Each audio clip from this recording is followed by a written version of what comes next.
Many people only know Dave Portnoy as the social media guy with really good opinions on pizza, but he is the founder and owner of Barstool Sports, a company he sold for $551 million in 2023, then 4 months later bought the entire company back for just $1. He is also known for being extremely controversial, as he has been accused of just about every horrible thing you can imagine. Now, Dave put himself in these situations with his own words or actions. Frat boy jokes like, if you're a size 6 and you're wearing skinny jeans, you kind of deserve to be didn't help him when one of his rendezvous with a 19-year-old turned into a very serious allegation. And whenever a new controversy comes up, he doesn't run to a PR team. He broadcasts his responses raw and unfiltered, never apologizing because he doesn't think he has done anything wrong. His bold approach to social media and business has earned him millions of diehard fans around the world, supporting him through every accusation, making Dave grow bigger and stronger. His opposers see him as some sort of pizza-eating,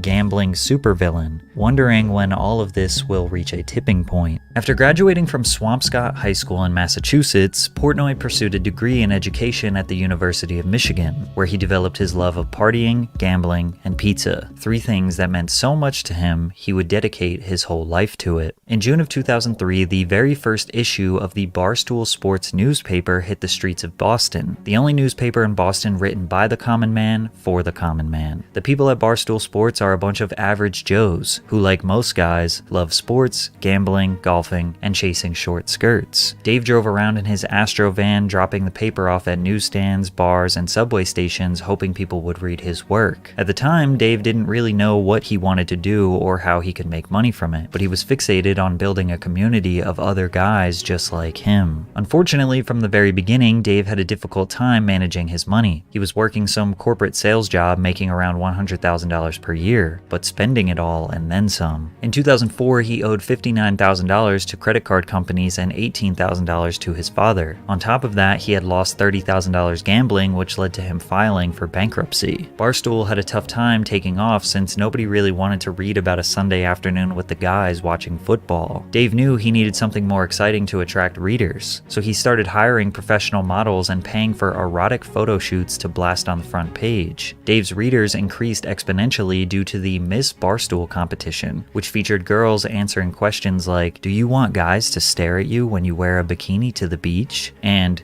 would you ever hook up with a married man? The winner of each week's competition would get chosen at the Miss Barstool Sports Party, which was Dave's way of luring guys into small bar parties that he would throw to build the Barstool brand. It's just what guys want to do. They just want to sit around all day, kind of drink a lot, get a little bit banged up and lose some money on basketball. So that's what the common guy likes doing. That's what we do. Portnoy knew exactly who his target market was: pick-me girls and guys who peaked in high school. Once he launched the Barstool blog online, he was able to expand into a nationwide audience. He knew that Barstool fans didn't actually want to talk about sports. ESPN was for people who wanted to talk about boring stats and game strategy. Barstool delved into the personal lives of athletes and unapologetically trashed their performances. They also doubled down on content like Guess That Ass, Local Smoke Show of the Day, and Smoke Smash, which was basically a smash or pass style voting game but for Northeastern college girls. Barstool Sports ironically got more popular and known for introducing you to good-looking girls in your area than for talking about sports. With this digital transformation, Portnoy became more of a celebrity, dubbed El Presidente, or Prez for short. Some of Barstool's writers became celebrities in the community too. KFC and K Marco are 2 of the most prominent, known to not hold back on their takes. You're a pussy,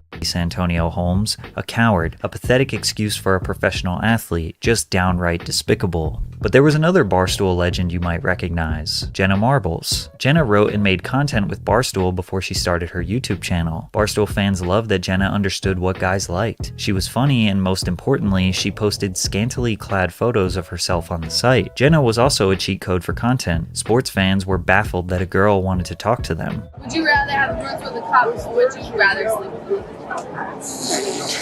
Jenna, as well as other girls, served as promoters for the Barstool parties, which led to hundreds, sometimes thousands of fans showing up for the festivities. Iconic catchphrases like Viva la Stool and Stoolapalooza ran rampant throughout colleges in the early 2010s. Frat kids all over would proudly hang their Barstool flags. Eager to financially capitalize on the loyalty of these students, Portnoy launched the Stoolapalooza tour with Sammy Adams, 6 shows in northeastern colleges in which he was expecting to have a couple hundred attendees. Then the school started offering the large auditoriums, and at the blink of an eye, they were selling thousands of tickets. They followed the series with the Barstool Blackout Tour, a neon and blacklight themed live concert series across the eastern United States that featured the likes of Sammy Adams, Mac Miller, Mike Posner, as well as EDM DJs. They built a reputation for being the craziest college party promoters in the country, which would only end badly. In April of 2012, 24 young people who attended a blackout party in Montclair, New Jersey were hospitalized for severe intoxication. A month before that, a Barstool blackout show was abruptly canceled, with arrests made and over 300 counterfeit ID cards being seized. To make things worse, they were accused of actively promoting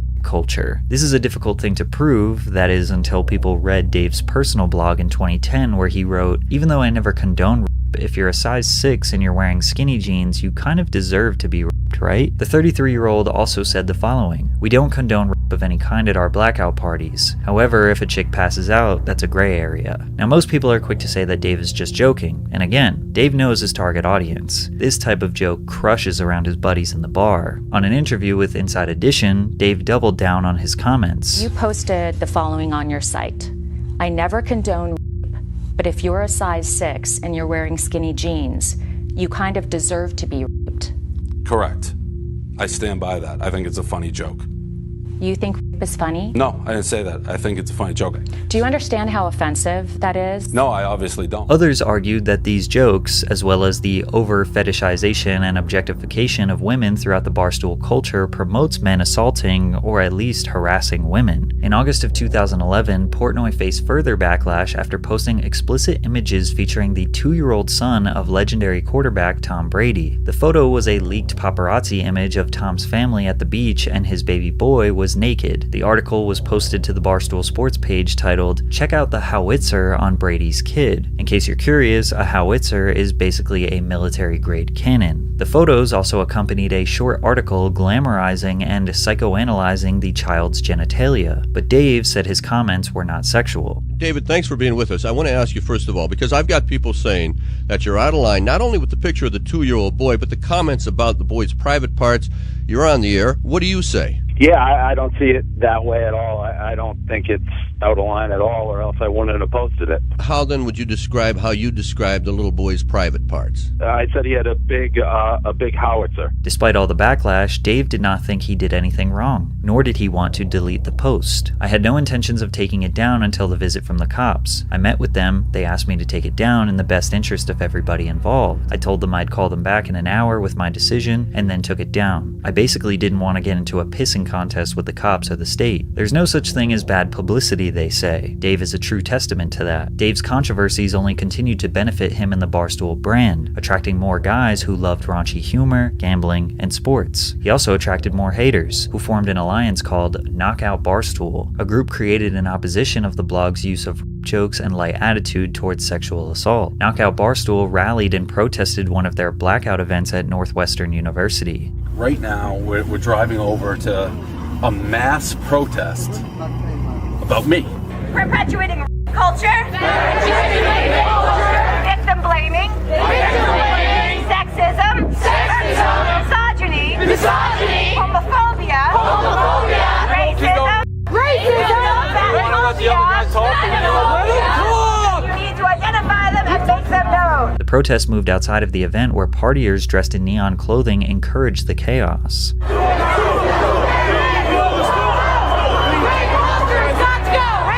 Dave never got a chance to speak, but felt that this was all an overreaction. And what I was gonna say is, listen, we're anti-rape just as much as you. We don't believe in it. You guys are taking 2 jokes that were clearly satirical, blowing them out of proportion. We're on your side in that we don't like rape. you guys are just fighting the wrong battle. You would think that Barstool was drowning in money due to the cult fan base and overwhelming brand recognition, but profit margins on these live shows were slim, and it cost tens of thousands of dollars to book talent. Dave ran the website out of his messy apartment with his small team of loyal bloggers. Ad revenue earned from the website traffic was barely enough to keep them afloat. Dave was now in his mid-30s and refused to give up on his dream. As we approached the mid-2010s, it became increasingly obvious that social media sites like Instagram, Snapchat, Twitter, and YouTube were taking up more of our time, especially Barstool sports fans' time. They stopped printing the newspaper and fully focused on digital. The Barstool YouTube channel posted casual vlogs, highlights from their events, and even had EDP on there hosting weekly sports recaps. It was the personalities of their creators like Big Cat, KFC, Hank, and Blind Mike that kept the fandom locked in. The Bro Show was one of their more popular series. Pardon My Take was their comedic sports podcast which featured controversial sports opinions. The guys also hosted a daily radio podcast show called The Rundown to stay in touch with the fan base. However, the most iconic show they created was Dave's pizza review series, One Bite. Dave would travel around Massachusetts and eventually the whole country in search of the best pizza. He would take one bite of the slice and the crust and give it a rating from 1 to 10. After just a few episodes, Dave wisely made One Bite Pizza Reviews its own YouTube channel, which became so popular that people started recognizing him more as the pizza review guy rather than the owner of Barstool Sports Media. It was now 2016, 12 years after the brand was established, and Dave was still pinching pennies to make his dream a reality. Barstool's social media reach was not massive, but the brand recognition was unlike anything else at the time. Plus, they were known by literally everyone in Boston. Their words and blog write-ups pulsated throughout the city. Barstool was the politically incorrect and downright filthy sports network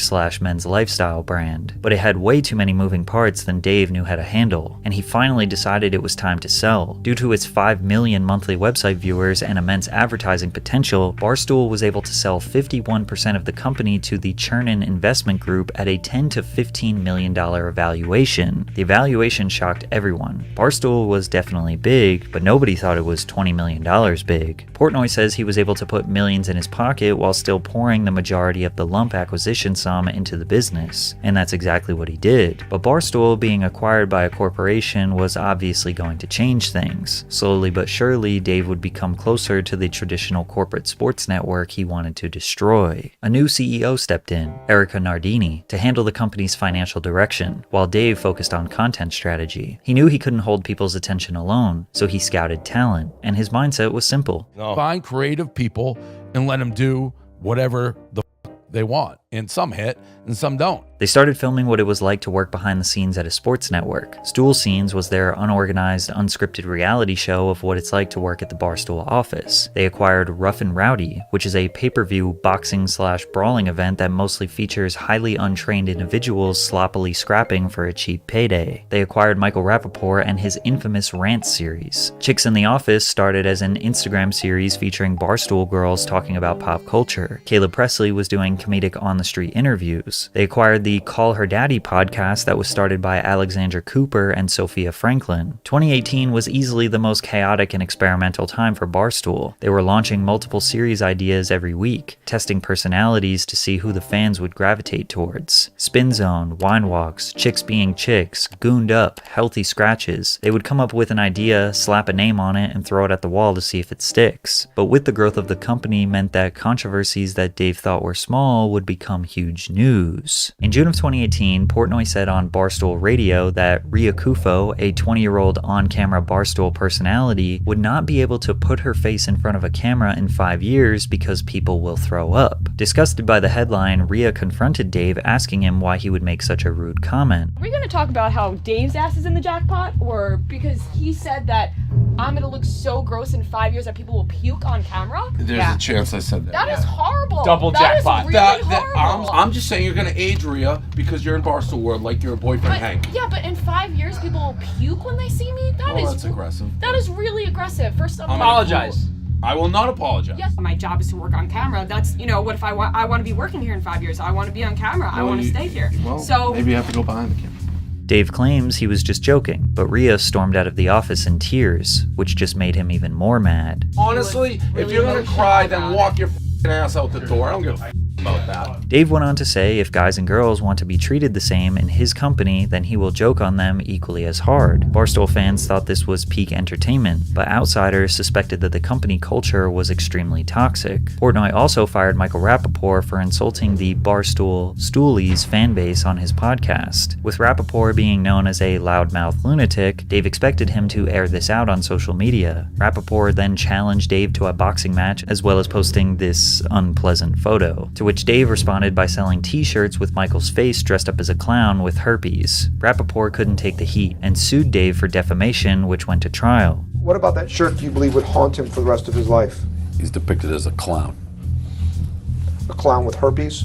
All right, you said that, not me. Rappaport lost the lawsuit as there was no grounds for defamation. The workplace environment became such a large discussion on social media that Rafi Letzer, a staff writer at Live Science, tweeted encouraging Barstool Sports employees to send him a private message about the unionization process. Dave replied that he would fire any Barstool employee on the spot if they DM'd him, to which US Congresswoman AOC chimed in and let Dave know that his threats could land him in major legal trouble. All workers in the US have the protected freedom to organize for better conditions. Apparently, Dave's tweets led to an investigation from the National Labor Relations Board. Dave, who is known to never apologize nor take back his word, deleted his threatening tweets, but did post a Union Buster shirt for sale. The ironic part about all of this controversy is that we don't even know if Barstool employees wanted to actually form a union in the first place. All of this workplace controversy just made Dave realize how different his company is now. Small jokes that were previously treated as just guys being guys can now become national news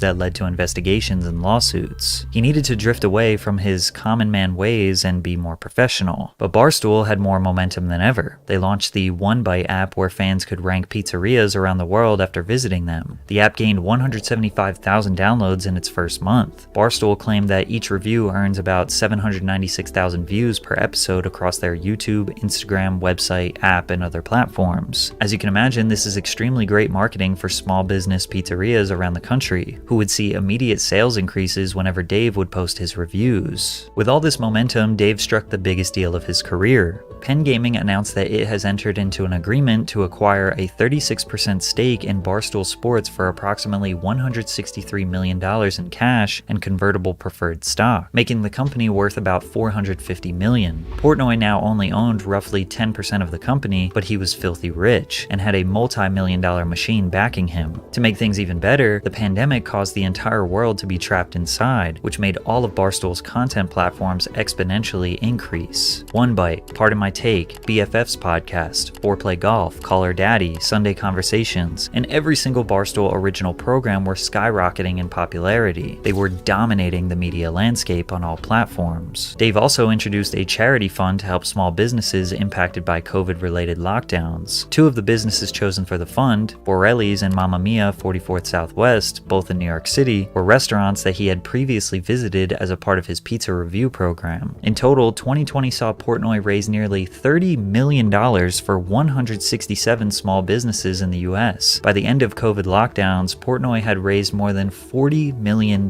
for small businesses, which fundamentally changed the pizza industry. A year later, in a fundraiser called Viva La Troops, Barstool Sports raised about $200,000 for two veterans charities. President Donald Trump even requested Dave to interview him since his son was a big fan of Barstool. Many saw Portnoy as unqualified to interview the president, and Dave agreed. He never interviewed anyone before that. He did ask Trump rather basic questions related to social issues rather than having an in-depth discussion of policy, but just the interview alone made Dave's opposers angry. Dave does not identify as a Republican, nor does he feel responsible for the political viewpoints of his supporters. Portnoy believes that simply sitting down with Trump fundamentally changed his career and reputation for the worse. He believes he was unfairly categorized with the right wing because of his fan base, and having the platform to inform and influence these voters bothered left-wing media outlets. Even though the pandemic was the best thing to ever happen for Barstool Sports, he was about to be in the middle of non-stop controversy for the next few years. The first controversy would fundamentally change his common man reputation that he cherishes so dearly. At the very beginning of 2021, the infamous GameStop short squeeze was in full effect. Around 140% of GameStop's GameStop's publicly available shares had been shorted by hedge fund billionaires. Basically, they would make billions of dollars as long as the GameStop stock price kept dropping, which led to a passionate subreddit, r/Wall Street Bets, encouraging everyone to purchase the shares in order to drive the stock price back up, which ended up making a lot of average Joe Schmo investors rich, and as a bonus, made some billionaires lose money. GameStop became overvalued by 1,000%, with the stock price in the $400 range. This all started as a joke, but then it sparked a revolution when stock trading app Robinhood temporarily banned the purchasing of GameStop stock, but they did allow people to sell it. This prevented entry-level stock traders from buying, which led to panic selling, so the stock price dropped exponentially. Retail traders around the world lost their money, and the billionaire hedge funds ended up making all of theirs back. When I saw what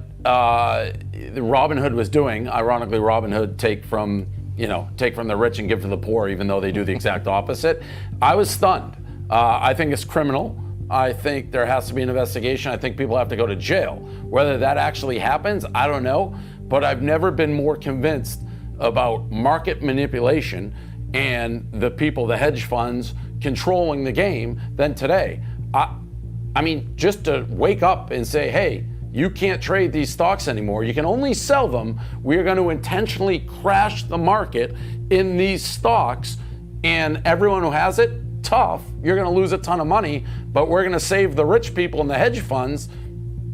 Shocking. Portnoy went on various news outlets demanding an investigation into Robinhood, demanding that the Robinhood CEO admit that he was trying to protect his billionaire friends. Despite the rigging of the market, Portnoy tweeted diamond hands, reassuring that he would hold on to his stock no matter what. You only lose when you sell, they say. Retail investors around the world respected Dave's honor. He was their leader, using his platform to demand change from the obviously corrupt market. But just 3 short days later, Dave tweeted that he sold his shares in GameStop at a whopping $700,000 loss. The loss was okay for Portnoy, who was worth a cool $100 million, but all the average common men that saw Portnoy as one of them realized he is just another multimillionaire who is not willing to risk an insanely small percentage of his overabundance of wealth. Paper Hands Portnoy became his new nickname, and for the first time, his own fan base started second-guessing their support for the Prez. But this was just the beginning. Dave's 2021 was about to get much worse. In November of 2021, Business Insider published an article claiming that the Barstool founder had subjected numerous young women to violent, humiliating sex acts. One female mentioned in the piece went by the name of Madison, who was a 20-year-old college student at the time. Madison commented on one of Portnoy's Instagram posts, then he DM'd her. The discussion transitioned to Snapchat and text messaging, where the focus promptly shifted to the subject of sex. Madison claimed that Portnoy shared explicit videos of women he had been intimate with, and in the messages examined by Insider, persistently urged to disclose her own sexual fantasies. I mean, actually, this one's kind of common, wrote Madison, like a rape fantasy, where I don't have any control of what's going on. You and I are going to get along so well, Portnoy responded. The Barstool founder bought her a ticket to his home in Nantucket. According to Madison, the trip was a traumatic experience, with Portnoy pulling out his phone and filming her, without her permission, as she performed oral on him. The article continues to go into great detail about how rough and aggressive Dave was. At one point, the young woman recalled crying and shouting, too much, it hurts." Immediately when the article was posted, Dave emailed Business Insider inviting their writers onto the Dave Portnoy podcast to talk about the situation. They replied that they decline and are going to let the story speak for itself. So he responded to Madison's story with this video. At no point, she came, she flew, we did have pizza, hung out, hooked up. At no point during it, at no point was it not 100% consensual. At no point did she ask me to stop. At no point did either of us think something unseemly happened. There was no weirdness after. It was totally fine, normal interaction. Sexual, 100% consensual. My lawyer's like, don't, make these blanket statements. I'm telling you now, her version of events is not true on our hookup. Just not true. Neither of us were like, oh, you shouldn't be doing it. It was 100 million% consensual. What's going on in her brain? I have no idea. Her actions, outward, all 100% normal. Wasn't alarmed, never thought about it. Now, after we hooked up, we were hanging out more, and it just became one of those situations where We disagree basically on everything from, is it raining or sunny out? It was just oil and vinegar. Two people who did not get along, did not see the world the same way. Dave was able to provide a screen recording of the girl's Instagram, who posted 3 photos at the time of this encounter. First, they can be seen playing Scrabble. She says, "Me beating Dave Portnoy in Scrabble." Then the next image, which Dave says is blurred because he doesn't want people to send hate her way, with a caption that read, Portnoy was a dick and lame and grumpy. I think grumpy is the exact line they use in the Business Insider, how she described me. He gets a 2 of 10 from me. If he ever truly pisses me off, I have lots of content to expose him with. I'm gonna stick with athletes. She unleashed everything she had on me, okay? So I guess it's sexed, but the story is made up. There is 0.0.0 truth to it. And even here, this is after we had sex. Is there any talk about assault? Any of the things she's saying running around? Then a third photo is Dave and Donald Trump with the caption, "Not my proudest bang." He believes Business Insider wrote their story as if he was guilty of a crime even though they never accused him. The Insider article does not accuse him of since they could be sued. Instead, they used a quote from the girl saying it, quote, felt like rape. The article highlighted another story of a 19-year-old named Allison who had a rough sexual experience with Dave. "We went upstairs and he was really aggressive and I didn't know what to do. And we had sex and that was it. He kicked me out. He kept spitting in my mouth, which was really gross," Allison said. "I was kind of scared. I didn't want to disappoint him." When her friends picked Allison up, they claimed that she couldn't even talk because she was in shock. However, Insider also wrote,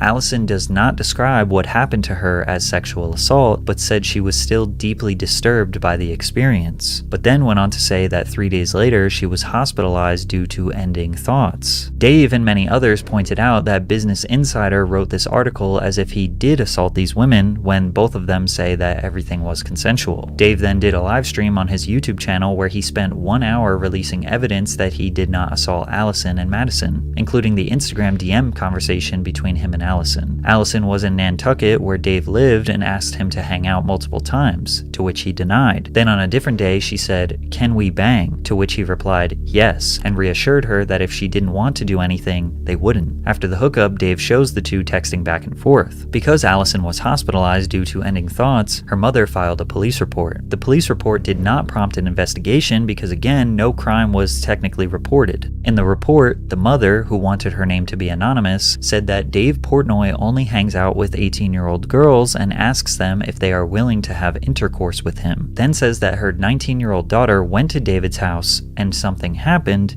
Now she was in the hospital. The mother stated that her daughter stated that she has no memory of going to David Portnoy's house. The mother wouldn't give the daughter's name or tell the officer what happened. All she said that she wants to give us a heads up on David Portnoy's behaviors because she doesn't want this to happen to other young girls. Business Insider admits that they read this police report before they published their article, but Portnoy and others see this police report as discernible proof that no crime was committed, nor was any crime even reported or accused, with the key words being something happened and the daughter has no memory. Additionally, Business Insider contacted Barstool advertisers to see if they were aware of the story they had posted about Dave and if there has been any discussions regarding those partnerships and ad placements. Dave believes he provided enough evidence to prove that this was nothing more than a hit piece, allegations with no backing that serve no purpose other than to assassinate his character. He then sued them for defamation, but a federal judge determined he didn't have enough evidence necessary to prove defamation claims. Detractors say that his text messages and even the police report don't prove his innocence, and victims are often too shocked and scared to perfectly report these types of crimes. Following the controversy, Barstool Sports launched a new philanthropy arm called Barstool Difference, pegged to its existing Barstool Fund. Specifically, the initiative has 4 parts. The first, titled Work Like a Girl, involves helping female-run businesses. The second, for veterans. The third, to support youth service. The fourth, to help people get clean from alcohol and drugs. These controversies have seemingly had no impact on the Barstool business. In fact, he bought the entire company back for $1. In February of 2023, Penn Gaming acquired 100% of Barstool Sports for $388 million. Since Penn made their first acquisition in 2020, they grew Barstool's audience 194% and recorded total podcast downloads of 1.6 billion. They delivered over 875,000 videos across social media, totaling over 128 billion video views, and increased ad sales by 160%. But just a few months after Penn acquired the company, they sold it all back to Dave for $1. Because of Dave's extremely controversial past, Penn could not operate in the heavily regulated gambling industry. When they needed licenses to operate in certain states, they would be denied. Barstool was even banned from doing their college game day show because they were accused of promoting gambling to kids. Penn could not make necessary major business deals because of their ownership of Barstool and powerful people's hatred towards Dave. So Penn sold the company back to Dave and immediately secured a major partnership with ESPN, rebranding to ESPN Bet. Dave Portnoy is officially the 100% owner of Barstool Sports today. I am never going to sell Barstool Sports ever. I'll hold it till I die. But the Wall Street Bets community doesn't believe he's gonna hold. Now he is facing the challenges of being the sole decision-making factor on hundreds of employees and managing millions of dollars and billions of views. Dave has proclaimed himself as uncancelable. He claims he has been a victim of baseless media attacks. He doesn't believe he has done anything wrong. He refuses to apologize for 99% of his words or actions, which has led to him securing the loyalty of millions of common men around the world. It seems as though the hatred towards him is stronger than ever. Because I've seen the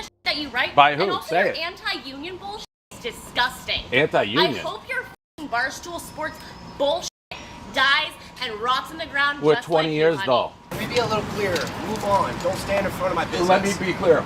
Let me be clear. Get the fuck out of Fuck the you. business. You. Dumb It's as a the year. public Your whole street, fucking motherfucker. Yeah, but It's this a is my public business. street. This You can- ain't your business. Yeah, but this is my business. And you can Fuck here you. or call me. At the same time, the way he navigates through these quarrels is what makes his fan base stronger. And if we're being honest, Barstool's media empire wouldn't be as massive as it is without the drama, headlines, and controversy. So it's up to you to decide if he's a villain in disguise of a common man, or if he's just unapologetically honest.